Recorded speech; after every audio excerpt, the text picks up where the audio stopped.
Friends, आज हम HPSC नायब तहसीलदार 26/5/2019 के एग्ज़ाम में आए हुए मैथ के सभी क्वेश्चन को सॉल्व करेंगे और बहुत आसान तरीके से उनको समझेंगे। चलिए हम स्टार्ट करते हैं। HPSC नायब तहसीलदार में ये क्वेश्चन बना हुआ है और हमें इस क्वेश्चन में गिवन है कि एक रूम की लेंथ, ब्रेथ और हाइट जो कि 6 मीटर, 5 मीटर और 6 मीटर रहने वाली है। इसमें हमें क्या करना है, 4 वॉल और रूफ पे वाइट वॉश करवानी है और 5 रुपये की लागत से जो टोटल कॉस्ट आने वाली है उसके बारे में हमें बताना है। तो क्वेश्चन स्टार्ट करने से पहले हम इसके बेसिक को समझ लेते हैं कि हमें क्या फॉर्मूला यूज करना है और हम किस प्रकार से फॉर्मूला बना सकते हैं। तो जो रूम रहने वाला है वो हमारे पास एक क्यूबॉइड शेप की फिगर होती है जिसमें 6 सरफेस होते हैं। अब उन 6 सरफेस में हम किस किस को शामिल कर सकते हैं, नीचे, फ्लोर, ऊपर, रूफ और इन 2 के अलावा बाकी हमारी 4 वॉल बन जाती हैं और एक लास्ट में। तो जैसा कि हमने क्यूबॉइड देखा और अब हम क्यूबॉइड का फॉर्मूला देखते हैं जो अक्सर हम पढ़ते हैं बुक्स के अंदर, क्यूबॉइड सरफेस एरिया। तो क्यूबॉइड का सरफेस एरिया जो रहने वाला है वो हमारे पास में रहने वाला है 2 bracket LB plus BH plus HL। अक्सर हम बुक्स के अंदर ये फॉर्मूला पढ़ते हैं, तो आज हम इस फॉर्मूले को अच्छे से समझेंगे और किस प्रकार से हम इस फॉर्मूले का यूज करके अलग अलग फॉर्मूले बना सकते हैं और उनको भी हम देखेंगे। तो सबसे पहले हम क्या करते हैं, जो ये 2 है इसके ब्रैकेट के अंदर मल्टीप्लाई कर देते हैं। तो देखिए, मैं जब अंदर मल्टीप्लाई करता हूं तो क्या बन जाएगा, 2LB 2BH प्लस में 2HL। तो जो 2LB 2BH और 2HL बना, तो क्या हम इसका और भी एक्सपेंशन कर सकते हैं? हाँ जी। क्या 2LB को हम ऐसा लिख सकते हैं? हम कहेंगे हाँ जी लिख सकते हैं। और 2BH को कुछ ऐसा लिखा जा सकता है? हाँ जी। और HL तो हम इनको अलग करके लिख देते हैं। तो जैसे मैंने यहाँ पे आपको 6 सरफेस गिनाए, तो वही 6 सरफेस हमारे यहाँ देखने को मिलेंगे। इसमें फ्लोर, रूफ और ये 4 वॉल। जैसा कि हमारे क्वेश्चन में भी दिया गया था, हमें जो व्हाइट वॉश करवानी है किसके ऊपर करवानी है, 4 वॉल पे करवानी है। तो हम सबसे पहले 4 वॉल का एरिया समझ लेते हैं कि जो 4 वॉल का एरिया है वो क्या रहने वाला है। हमें क्या देखना है, 4 वॉल का एरिया। तो अब आप समझेंगे कि किस प्रकार से हम एक ही फॉर्मूले से अलग अलग फॉर्मूले बना सकते हैं। तो 4 वॉल कौन सी रहने वाली है, ये जो है 4 वॉल है। तो हम इनको लिख लेते हैं प्लस में HL। तो BH और BH को हम क्या करते हैं, ऐड कर देते हैं, 2BH प्लस में 2HL। और इसमें से हम क्या करते हैं, 2H कॉमन ले लेते हैं और हमारे पास में क्या रह जाएगा, B प्लस में L। तो जो ये फॉर्मूला रहने वाला है, ये फॉर्मूला हमारे पास में 4 वॉल का रहने वाला है और आपने बुक्स में अक्सर ये फॉर्मूला देखा होगा। लेकिन इस क्वेश्चन में हमें 4 वॉल के साथ साथ में रूफ का एरिया भी ऐड करना है। तो आप यहाँ देखेंगे तो आपको पता चलेगा कि फ्लोर और रूफ दोनों का एरिया एक जैसा रहने वाला है। ये 2 ही सरफेस ऐसे रहते हैं क्यूबॉइड के अंदर जिसमें लेंथ और ब्रेथ होती है, लेकिन बाकी जो 4 दीवारें उनके अंदर आपको हाइट भी देखने को मिलेगी।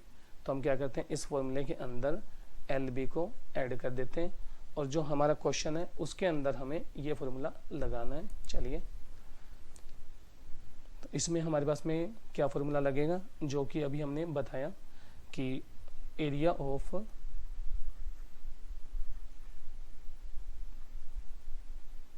Four wall plus area of roof. 4 wall का एरिया अभी हमने आपको समझाया, 2H ब्रैकेट L प्लस में B रहने वाला है और एरिया ऑफ रूफ क्या रहने वाला है, LB। तो अब हम क्या करते हैं, इसके अंदर वैल्यू सब्स्टिट्यूट कर देते हैं। 2H की जगह 6, L हमारे पास में कितनी है, 6 और ब्रेथ हमारे पास में कितनी है, 5। लेंथ कितनी है हमारे पास में, 6 × 5। जब हम इस क्वेश्चन को सॉल्व करते हैं तो हमारे पास में क्या बनेगा, 12 और 11, 6 प्लस में 5, सॉरी 6 इंटू 5 30। तो 12 के अंदर इंटू करेंगे तो हमारे पास में 132 बनेगा, प्लस में 30, सबको ऐड कर देते हैं तो 162 मीटर स्क्वायर एरिया जो कि रिक्वायर्ड एरिया है वो रहने वाला है। लेकिन हमें एरिया नहीं चाहिए, हमें क्या निकालनी है, हमें तो टोटल कॉस्ट निकालनी है कि टोटल कॉस्ट क्या रहने वाली है। तो टोटल कॉस्ट क्या रहने वाली है, तो टोटल कॉस्ट किस रेट से लग रही है, 5 रुपये प्रति वर्ग मीटर के हिसाब से लगने वाली है। तो हम क्या करेंगे, रिक्वायर्ड एरिया हमारे पास में 162 आया, 5 से इंटू करेंगे तो जब इन दोनों की इंटू की जाएगी तो हमारे पास में 810 रुपये निकल कर आएगा। तो ये हमारा पहला क्वेश्चन था, आप देख सकते हैं। चलिए अब हम सेकंड क्वेश्चन देखते हैं, जिसमें बोला गया है सोनिया, राहुल और रमन वृत्ताकार पगडंडी के चारों ओर दौड़ते हैं और एक पूरा चक्कर काटने में इन्हें 3 मिनट, 5 मिनट और 6 मिनट का समय लगता है। ये तीनों इकट्ठे 11:45 AM पर दौड़ना आरंभ करते हैं, तो वे दोबारा आरंभ बिंदु पर कब मिलेंगे। तो ये क्वेश्चन हमारे पास में काफ़ी सिंपल रहने वाला है और सिंपल के साथ साथ में ये क्वेश्चन काफ़ी पॉपुलर भी है और आपको अक्सर बहुत से एग्जामों के अंदर आपको ये क्वेश्चन देखने को मिला होगा। जिस प्रकार से एस्टेट के एग्जाम में आपने बहुत बार इस क्वेश्चन को देखा भी होगा। तो ये जो क्वेश्चन सोल्व होने वाला है, ये क्वेश्चन हमारे पास में एलसीएम के तरीके से हल होने वाला है। तो हम क्या करते हैं, इनका एलसीएम निकालते हैं सबसे पहले। तो कौन कौन सी वैल्यू रहने वाली है हमारे पास में, 3, 5 और 6। तो उम्मीद करता हूँ आपको एलसीएम निकालना आता होगा। तो सबसे पहले हम 2 की टेल में सोल्व करते हैं, तो हमारे पास में क्या निकलेगा, 3, फिर 3 की टेल में और फिर 5 की टेल में। तो हमारे पास में जो एलसीएम निकल कर आया वो बना 2, 3 और 5। इनकी हम आपस में मल्टीप्लाई कर देते हैं तो हमारे पास में क्या बनेगा, 30। और यही हमारे पास में इसका आंसर भी रहता है, तो जो कि 30 मिनट आएगा। यानी ये तीनों के तीनों एक दूसरे से 30 मिनट के बाद में प्रारंभिक बिंदु पर मिलेंगे। तो इन्होंने स्टार्ट कब किया, तो स्टार्ट किया इन्होंने 11:45 AM पर। अब ये दोबारा कब मिलेंगे, ये मिलेंगे 30 मिनट के बाद में। तो अगर मैं 11:45 में 30 मिनट ऐड करता हूँ तो मेरे को टाइम मिलेगा 12:15 PM का। तो हमें सबसे जो मेन चीज़ ध्यान रखनी होती है वो ये ध्यान रखना होता है कि इस PM को हमें बहुत अच्छे से ध्यान रखना है। क्यों, क्योंकि कई बार हमें इसके साथ में AM भी दे दिया जाता है और हम 12:15 को देखकर अपना क्वेश्चन चेक कर देते हैं और इससे गलत होने की गुंजाइश ज़्यादा रहती है। चलिए अब हम तीसरा क्वेश्चन देखते हैं जो कि कंपाउंड इंटरेस्ट से रहने वाला है। और कंपाउंड इंटरेस्ट को जो स्टूडेंट हैं वो काफ़ी एक टिपिकल टॉपिक मानते हैं। तो देखिए क्वेश्चन में क्या बोला गया है कि 2000 रुपये के अमाउंट को 10% की दर से निवेश किया जाता है और 3 वर्षों के लिए निवेश किया जाता है। यदि इसी अमाउंट को 9% की दर से साधारण ब्याज पर निवेश किया जाता तो मिश्र ब्याज और साधारण ब्याज में क्या डिफरेंस होता। तो जैसा कि आपको यहाँ पे देखना है कि चक्रवृद्धि ब्याज, तो चक्रवृद्धि ब्याज जो होता है वो हमारे पास में इंटरेस्ट ऑन इंटरेस्ट होता है। तो जो हमारा पहला कंसेप्ट रहने वाला है कि कहीं ना कहीं हम इसे इंटरेस्ट ऑन इंटरेस्ट को यूज करते हुए एक हमारा तरीका लगाएंगे, जिसको मैंने नाम दिया है कि किस प्रकार से हम बहुत आराम से कॉमन सेंस को यूज करते हुए इस क्वेश्चन को बिना कॉपी पेन उठाए सोल्व कर सकते हैं। जो दूसरा तरीका रहने वाला है वो तरीका हमारे पास में फॉर्मूला मेथड रहने वाला है और तीसरे तरीके में हम इस क्वेश्चन की आपको ट्रिक बताएंगे कि किस प्रकार से हम इस क्वेश्चन को ट्रिक से भी सोल्व कर सकते हैं। चलिए, जो कॉमन सेंस है उसके अंदर आपको सबसे पहले परसेंटेज की नॉलेज होनी चाहिए कि किस प्रकार से हम परसेंट को सोल्व करते हैं। तो आपके पास में अमाउंट जो है 2000 रुपये है और 10% की दर से इसके ऊपर ब्याज लग रहा है, तो हम इसका 10% निकाल देते हैं। तो जैसे हम इसका 10% निकालते हैं तो हमें मिलता है एक अमाउंट 200 रुपये। तो हमें जो अमाउंट दिया गया है वो 2000 रुपये। यदि इसको अगर 1 साल के लिए ही दिया जाता तो हमारे पास में जो ब्याज बनता वो 200 रुपये बनकर तैयार होता। लेकिन इसको हमने कितने टाइम के लिए दिया है, 3 साल के लिए दिया है। तो अगली साल जो ब्याज लगेगा वो 2,000 रुपये पे तो लगेगा।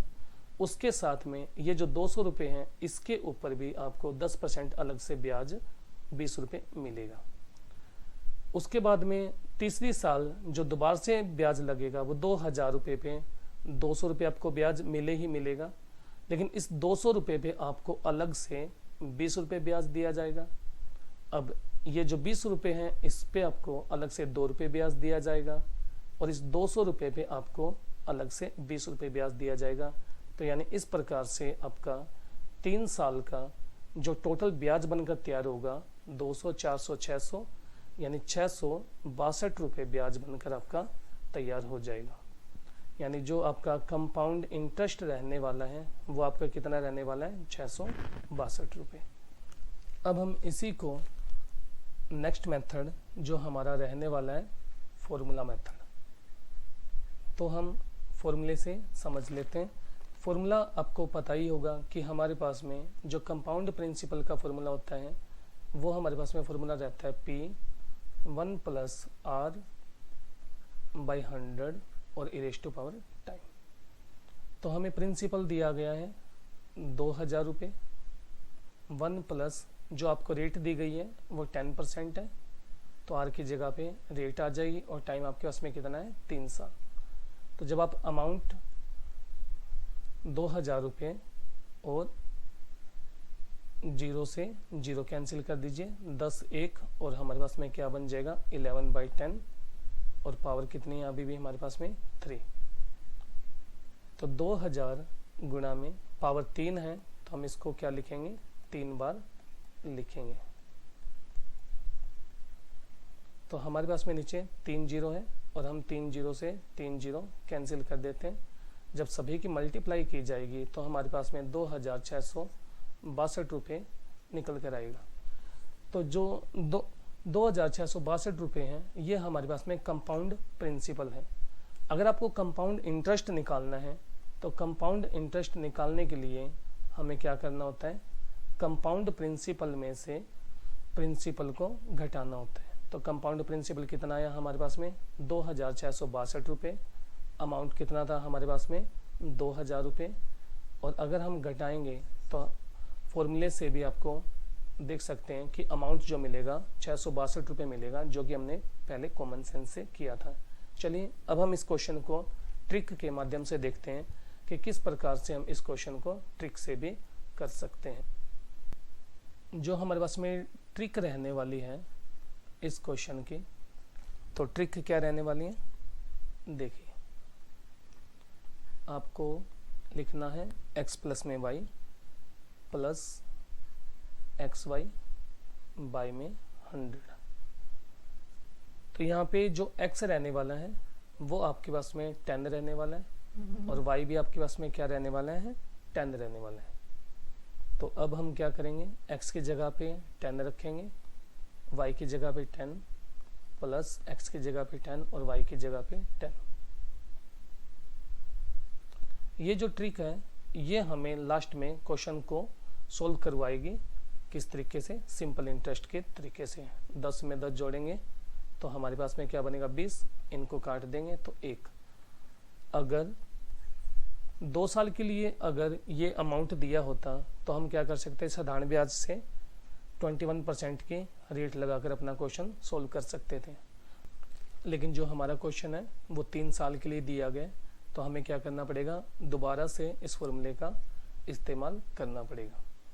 तो अब हम क्या करते हैं, हमारे पास में जो x रहने वाला है इस बार वो 21 रहने वाला है और y 10 ही रहने वाला है। तो हम क्या करते हैं, दोबारा से फॉर्मूले में वैल्यू पुट करते हैं, x की जगह पे रखेंगे 21, y की जगह पे 10 प्लस 21 इंटू 10 बाय में 100। तो 0 से हम 0 कैंसिल कर देंगे, 21 में 10 ऐड करेंगे तो 31, तो यहाँ पे हमारे पास में जो निकल कर आएगा वो आएगा 2.1। जब सोल्व किया जाएगा तो 33.1 जो कि रेट आएगी हमारे पास में 3 साल की रेट निकल कर आ जाएगी। अब हम क्या करेंगे, इसी रेट की हेल्प से साधारण ब्याज का फॉर्मूला लगाएंगे, सिंपल इंटरेस्ट। तो आप सभी को सिंपल इंटरेस्ट का फॉर्मूला पता होगा। क्या फॉर्मूला रहता है? मूलधन गुणा में दर गुणा में समय बटा में 100। तो चलिए अब हम इसमें वैल्यू पुट करते हैं। तो जब हम इसमें वैल्यू पुट करेंगे तो हमारे पास में जो आंसर रहेगा वो देखिए क्या रहने वाला है। तो जो P है प्रिंसिपल हमारे पास में कितना था? 2000 रुपये गुना में रेट। तो रेट कितनी आई है हमारे पास में? 331, और पॉइंट हटाने के लिए मैं नीचे क्या कर दूंगा? 10। तो जो इस बार ब्याज रहने वाला है वो 1 साल के लिए रहने वाला है, क्योंकि हमने 3 साल की एक इकट्ठी रेट निकाल ली है। और बाय में क्या लगता था हमारे पास में? 100। हम क्या करते हैं? 3 जीरो से 3 जीरो खत्म कर देते हैं, और बाय ट्रिक भी हमारे पास में जो ब्याज निकल कर आता है वो कितना निकल कर आता है? 662 रुपये। ये जो तीनों की तीनों ट्रिक थी ये आपको जस्ट ये सिखाने के लिए थी कि किस प्रकार आप अलग अलग तरीकों से कंपाउंड इंटरेस्ट निकाल सकते हैं। अभी हमने कंपाउंड इंटरेस्ट निकाला 3 अलग अलग तरीकों से, जो कि हर बार 662 रुपये रहने वाला है। तो अब हम सेकंड कंडीशन की बात कर लेते हैं, जो इसी अमाउंट को 9% की रेट पर सिंपल इंटरेस्ट पर दिया जाएगा, और टाइम हमारे पास में क्या रहने वाला है? 3 साल रहने वाला है। तो यानी प्रिंसिपल हमारे पास में इस बार कितना रुपये रहेगा? 2000 रुपये। रेट हमारे पास में रहने वाली है सेकंड कंडीशन के लिए 9%, और जो टाइम है वो हमारे पास में रहने वाला है 3 ईयर। तो सिंपल इंटरेस्ट का जो हमारे पास में फॉर्मूला होता है वो फॉर्मूला रहता है P into R into T by 100, यानी प्रिंसिपल, रेट और टाइम, मूलधन गुणा में दर गुणा में समय बटा में 100। तो हम क्या करते हैं? वैल्यू को पुट करते हैं। तो प्रिंसिपल हमारे पास में है 2000 रुपीज़, रेट हमारे पास में रहने वाली है 9 और टाइम 3, और बाय में कितना आ जाएगा? 100। हम क्या करते हैं? कैंसिल करते हैं, और जब इनकी मल्टीप्लाई करते हैं तो हमें पता चलेगा जो हमारे पास में अमाउंट निकल कर आएगा वो 540 रुपये आएगा। तो अभी हमने देखा कि हमारे पास में कंपाउंड इंटरेस्ट से जो ब्याज आया है वो 662 रुपये आए हैं, और सिंपल इंटरेस्ट से जो ब्याज आया है वो 540 रुपये आए हैं। तो हमें इन दोनों का डिफरेंस बताना है कि डिफरेंस क्या रहने वाला है। तो हम क्या करेंगे? कंपाउंड इंटरेस्ट में से सब्ट्रैक्ट कर देंगे सिंपल इंटरेस्ट को। तो कंपाउंड इंटरेस्ट हमारे पास में बना है 662 रुपये, सिंपल इंटरेस्ट बना है हमारे पास में 540 रुपये। अगर हम इसमें से सब्ट्रैक्ट करते हैं तो हमारे पास में जो अमाउंट निकल कर आएगा वो 122 रुपये निकल कर आएगा। अब हम देखते हैं नेक्स्ट क्वेश्चन। इस क्वेश्चन में हमें कुछ एक डाटा दिया गया है और हमें क्या करना है? इसके अंदर मोड निकालना है। तो जो मोड निकालना होता है वो हम ये मान सकते हैं कि सबसे सिंपल क्वेश्चन रहता है। तो हमें जो डाटा दिया गया है उस डाटा में हमें ये देखना कि कौन सी फ्रीक्वेंसी है या कौन सा डाटा है जो हमारे पास में बार बार आ रहा है। तो अगर हम इस क्वेश्चन में देखते हैं तो 34, 34, 34 एंड 34। जो 34 है वो हमारे पास में 5 टाइम्स आ रहा है। तो यानी बाकी सब डाटा से 34 सबसे ज़्यादा टाइम आ रहा है, तो इसका मतलब 34 ही हमारा मोड रहने वाला है। चलिए अब हम नेक्स्ट क्वेश्चन देखते हैं, जिसमें बोला गया है एक ग्वाले के पास में 20 लीटर दूध है और वो उसमें 5 लीटर पानी मिला देता है, जो कि 20 लीटर दूध के लिए बिल्कुल मुफ्त का काम करेगा। यदि वह 18 रुपये प्रति लीटर की दर से मिलावट वाला दूध लागत मूल्य पर बेचता है तो ग्वाले का लाभ क्या होगा? तो हम ये बोल सकते हैं कि अगर ग्वाला, तो यहाँ पे 2 कंडीशन हमारे पास में रहने वाली है। 2 कंडीशन क्या रहने वाली? कि अगर ग्वाला किसी भी प्रकार की मिलावट ना करे तो जो उसको अमाउंट मिलने वाला है वो 360 रुपये अमाउंट मिलने वाला है। लेकिन ग्वाले ने क्या किया? 20 लीटर दूध में 5 लीटर पानी मिला दिया, तो जिसका कोई अमाउंट नहीं है और जो बिल्कुल फ्री है। तो अब जो दूध बनकर तैयार हो गया वो हमारे पास में 25 लीटर दूध बन गया है। तो 25 लीटर को और वो क्या करना चाहता है? अपनी लागत मूल्य पर ही बेचना चाहता है, यानी 18 रुपये के हिसाब से ही उसको बेचना चाहता है।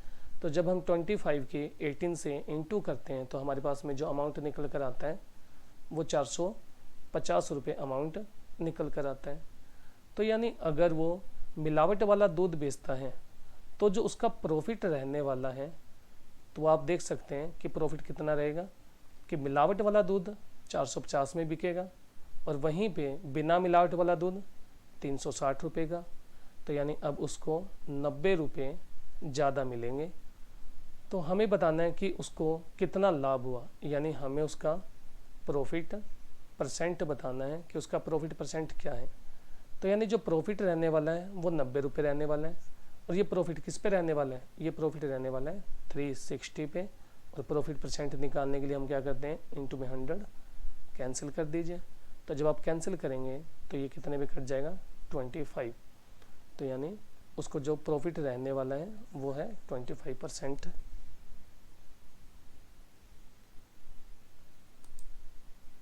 चलिए अब हम नेक्स्ट क्वेश्चन देखते हैं। रेखा का डिब्बा विनिर्माण करने वाला संयंत्र 45 दिनों में 7 रेल डिब्बों का विनिर्माण करता है। 9 डिब्बों के साथ 7 रेलगाड़ियों के विनिर्माण में कितने दिन लगेंगे। तो जो ये हमारे पास में क्वेश्चन रहने वाला है, इस क्वेश्चन में हम जो फॉर्मूला लगाते हैं तो वो सिंपल सा फॉर्मूला होता है, और आप याद रख सकते हैं MDH मसालों के नाम से। तो यहाँ पे मैन, डे, आवर और कितना काम किया गया नीचे आता है। इक्वल में भी हम क्या करते हैं, M1 D1 H1 बाय में W1। तो अब हमने देखा कि हमारे पास में दिन कितने हैं, 45 दिनों में कितना काम होता है, 7 रेल के डिब्बे बनाए जाते हैं। वहीं पे आगे हमें पूछा गया है कि कितने दिनों के अंदर हमारे पास में 9 डिब्बों की कितनी गाड़ियां बनाई जाएगी, 7 गाड़ियां बनाई जाएगी। 9 डिब्बों के साथ में 7 रेलगाड़ियां बनाई जाएगी। तो बहुत सिंपल सा क्वेश्चन रहने वाला है। तो हम क्या करेंगे, क्रॉस मल्टीप्लाई करेंगे 45 इंटू 9 इंटू 7, क्योंकि इस साइड में डिवाइड में पड़ा है, दूसरी तरफ लेकर जाएंगे तो हम किस में चला जाएगा, मल्टीप्लाई में। और यहाँ पे D1 हम क्या करेंगे, इसको कैंसिल कर देंगे। जब 45 की 9 से इंटू करेंगे तो हमारे पास में जो आंसर आ जाएगा 405 डे, यानी हमारे पास में कितने दिन लगेंगे, 405 दिन उसको लगेंगे। चलिए नेक्स्ट क्वेश्चन जो है वो हमारे पास में प्रोबेबिलिटी से रहने वाला है, जिसमें हमें बोला गया है कि एक थैले में जो बॉल है वो 4 नीली बॉल है, 6 पीली बॉल है और 4 हरी बॉल है, और 2 बॉल को बिना देखे निकाला जाता है। तो इसकी प्रोबेबिलिटी क्या होगी कि दोनों की दोनों बॉल कैसी होनी चाहिए, ब्लू होनी चाहिए। जैसा कि हमने 10th क्लास में पढ़ा है कि जो प्रोबेबिलिटी है उसको निकालने का फॉर्मूला होता है हमारे पास में फेवर केस अपॉन में टोटल केस। तो अब हम ये फॉर्मूला हम उस समय यूज करते हैं जब हमें कोई एक बॉल निकालनी हो या कोई एक चीज़ निकालनी हो, लेकिन यहाँ पे हमें क्या करना है, 2 बॉल निकालनी है। अगर 2 बॉल निकालनी है तो इसमें हम क्या फॉर्मूला लगाएंगे, तो इसमें हमारे पास में कम्बिनेशन का फॉर्मूला लगेगा।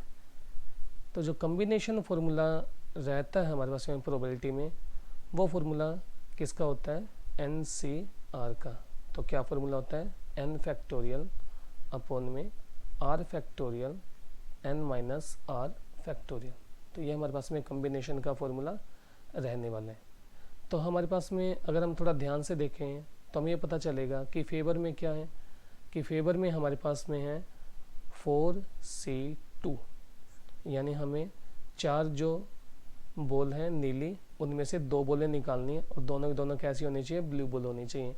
तो टोटल हमारे पास में कितना रहने वाला है, तो टोटल हमारे पास में 14 बॉल रहने वाली है, और 14 में से कितनी निकलने वाली है, 2, क्योंकि जब हम इन सब को ऐड करते हैं तो हमारे पास में कितनी बॉल आ जाती है, टोटल 14 बॉल आ जाती है। तो देखिए हम इस फॉर्मूले को कैसे यूज करेंगे। तो हम फॉर्मूला लगाएंगे कौन सा, NCR का फॉर्मूला ही इसके अंदर यूज करेंगे। तो n फैक्टोरियल, तो ऊपर वाले में n फैक्टोरियल जो है हमारे पास में क्या रहने वाला है, जो n रहने वाला है वो रहने वाला है 4 फैक्टोरियल, r कितना रहने वाला है 2 फैक्टोरियल, n कितना रहने वाला है 4 माइनस 2 फैक्टोरियल। और हम बाई में बात करें तो हमारे पास में क्या रहने वाला है 14 फैक्टोरियल बाई में 2 फैक्टोरियल, 14 माइनस 2 फैक्टोरियल। तो हम क्या करते हैं, पहले इसको सोल्व कर लेते हैं। कैसे, 4 फैक्टोरियल अपॉन में 2 फैक्टोरियल इंटू में 2 फैक्टोरियल, यानी 4 में से 2 घटाएंगे तो हमारे पास में 2 फैक्टोरियल बचेगा। ऊपर कितना है 14 फैक्टोरियल, 2 फैक्टोरियल इंटू में 12 फैक्टोरियल। तो इसको किस प्रकार से सोल्व किया जाता है कि जितने नीचे हमारे पास में वैल्यू होती है उसको उतनी ही टर्म बैक लेकर जाना होता है। तो मैं 4 फैक्टोरियल को क्या लिख सकता हूँ 4 इंटू 3 इंटू 2 फैक्टोरियल लिख सकता हूँ। और मेरे पास में नीचे क्या पड़ा है 2 फैक्टोरियल पड़ा है और इंटू में 2 फैक्टोरियल पड़ा है। इसी प्रकार से मेरे पास में 14 है तो 14 को क्या लिख सकता हूँ मैं 14 इंटू 13 इंटू 12 फैक्टोरियल। और बाई में क्या पड़ा है मेरे पास में 2 फैक्टोरियल इंटू में 12 फैक्टोरियल। तो 12 फैक्टोरियल से 12 फैक्टोरियल कैंसिल, 2 फैक्टोरियल से 2 फैक्टोरियल, और आपको पता होगा कि हम 2 फैक्टोरियल से 2 फैक्टोरियल भी कैंसिल कर सकते हैं। तो हमारे पास में ऊपर क्या बचेगा 4 इंटू 3 और नीचे कितना बचा है 14 इंटू 13। तो इसको आगे कैंसिल करेंगे 2 की टेल में, ये 2 पे और ये 7 पे। ऊपर इंटू करेंगे तो हमारे पास में क्या बनेगा 6 और नीचे क्या बनेगा 91। तो हमारे पास में ये आंसर इसका आ जाएगा। धन्यवाद। अगर आपको हमारी वीडियो अच्छी लगी हो तो वीडियो को लाइक करें, शेयर करें और हमारे चैनल को सब्सक्राइब करें। धन्यवाद।